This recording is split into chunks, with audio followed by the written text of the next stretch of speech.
అంతర్జాతీయ శ్రామిక వర్గ పోరాట దినోత్సవం మేడే సందర్భంగా ఆంధ్రప్రదేశ్ రైతు కూలీ సంఘం అఖిల భారత కార్మిక సంఘాల సమైక్య ఉమ్మడి తూర్పుగోదావరి జిల్లా కమిటీ ఆధ్వర్యంలో జగ్గంపేట శివారు రంగవల్లి నగర్లో ఏపీఆర్సీఎస్ జెండాను రాష్ట్ర ప్రధాన కార్యదర్శి కర్ణాకుల వీరాంజనేయులు ఆవిష్కరించారు.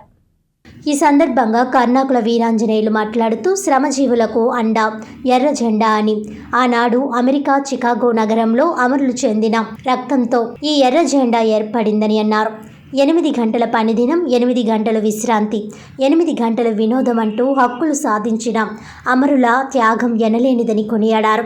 కేంద్రంలోని నరేంద్ర మోడీ ఈ 11 ఏళ్ల పరిపాలనలో పోరాటాల ద్వారా, అమరుల త్యాగాల ద్వారా సాధించుకున్న అనేక హక్కులను హరించి వేశారని, 44 కార్మిక చట్టాలను రద్దు చేసే 4 కోడ్లుగా కుదించి కార్మికులను నయా బానిసలుగా మారుస్తున్నారని అన్నారు.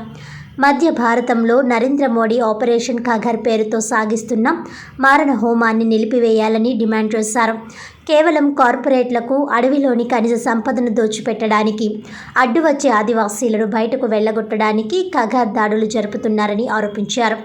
ఒక ప్రక్క విదేశీ టెర్రరిస్టులు దేశంపై అటాక్ చేస్తుంటే సైన్యాన్ని అటువైపు మళ్లించకుండా స్వదేశీయులైన మావోయిస్టులను అమాయకపు ఆదివాసులపై విరుచుకుపడడం ఏమిటని ప్రశ్నించారు.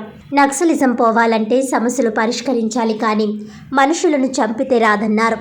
తక్షణమే ఆపరేషన్ ఖగర్ నిలిపివేసి మావోయిస్టులతో శాంతి చర్చలు జరపాలని కేంద్ర ప్రభుత్వాన్ని వారు డిమాండ్ చేశారు.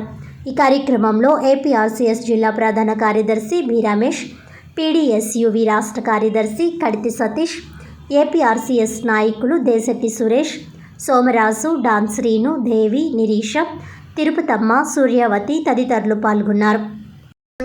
రాష్ట్ర ప్రధాన కార్యదర్శి కర్ణాకుల వీరాంజనేయులు మాట్లాడుతున్నాను.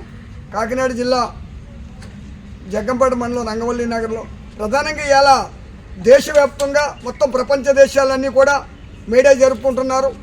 అయినప్పటికీ ఇలా ఈ కేంద్ర ప్రభుత్వం ఏదైతే ఉందో బీజేపీ ప్రభుత్వం కార్మిక చట్టాలని కాల రాస్తూ ఉన్నాయి. మొత్తం 40 చట్టాల పైగా ఎత్తేశారు. చిన్న పరిశ్రమలు కూడా ఎత్తేస్తూ ఉన్నారు. ఎవరో అనిల్ అంబానీ, అదానీ లాంటి వాళ్ళు పెద్ద కంపెనీలు తప్ప చిన్న కంపెనీలు ఇవాళ దేశంలో బతికే పరిస్థితి లేదు. అందుకే ప్రధానంగా ఇవాళ కాశ్మీర్ విషయం వచ్చింది. కాశ్మీర్ విషయం వచ్చినప్పుడు కాశ్మీరాకి సంబంధించిన విషయాలకు వస్తే అది చాలా సమస్యలతో కూడినటువంటి వ్యవహారం అది. అయినప్పటికీ కూడా అక్కడ ఎవరైతే కాశ్మీర్కి వెళ్ళారో వాళ్ళ మీద కాల్పులు జరిగినాయి. నీ ప్రభుత్వం ఏం చేస్తుంది? కేంద్ర ప్రభుత్వం ఏం చేస్తుంది అక్కడ? ఎందుకంటే అంత సెక్యూరిటీ కల్పించినప్పుడు ఆ అందాలు చూడడానికి దేశవ్యాప్తంగా రమ్మనడం, అడ్వాంటేజ్లు ఇవ్వడం, అనేక ఇవ్వడం జరిగింది. దేశవ్యాప్తంగా అక్కడికి వెళ్ళారు. 30 మందిలో 20 మంది కూడా కాల్చి చంపేశారు.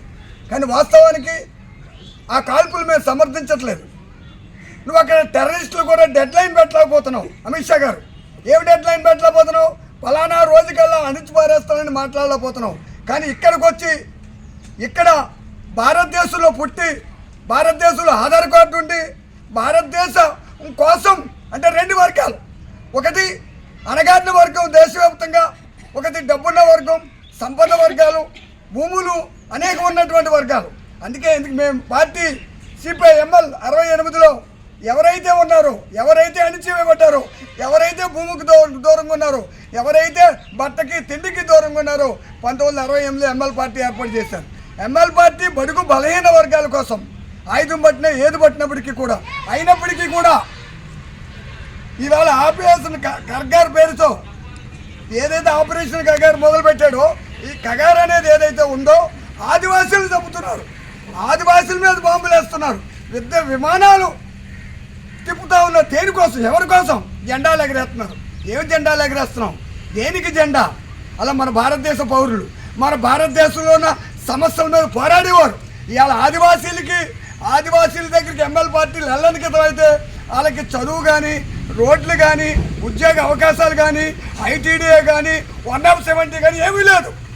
పార్టీలు వెళ్ళిన తర్వాత వాళ్ళకి నాగరికత తెలియదు పాపం.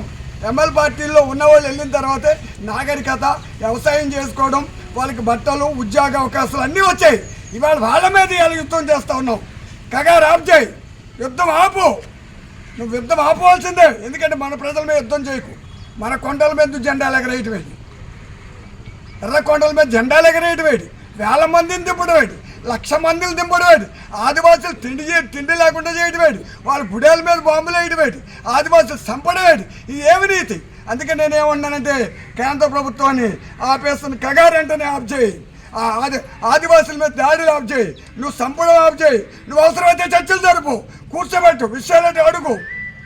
ఇది పేదల కోసం ఏర్పడ్డ పార్టీ, బడుగు బలహీన వర్గాల కోసం ఏర్పడే పార్టీ, బడుగు బలహీన వర్గాల కోసం పోరాడే పార్టీ మీద నువ్వు యుద్ధం చేయొద్దు. 1 సైడ్ యుద్ధం. ఇలా పాకిస్తాన్కి మనకి 2 సైడ్ల యుద్ధం. అది వాళ్ళ యుద్ధం వాళ్ళ దగ్గర ఉన్నాయి, మన దగ్గర ఉన్నాయి. కానీ ఇక్కడ యుద్ధం 1 సైడ్ జరుగుతుంది.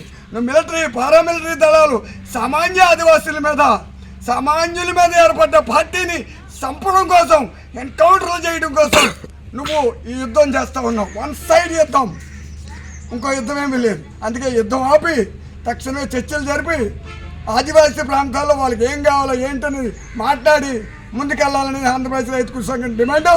ఆదివాసుల మీద యుద్ధం ఆపే వరకు మా పోరాటం ఆపే సమస్య లేదని మేము తెలియజేస్తున్నాం.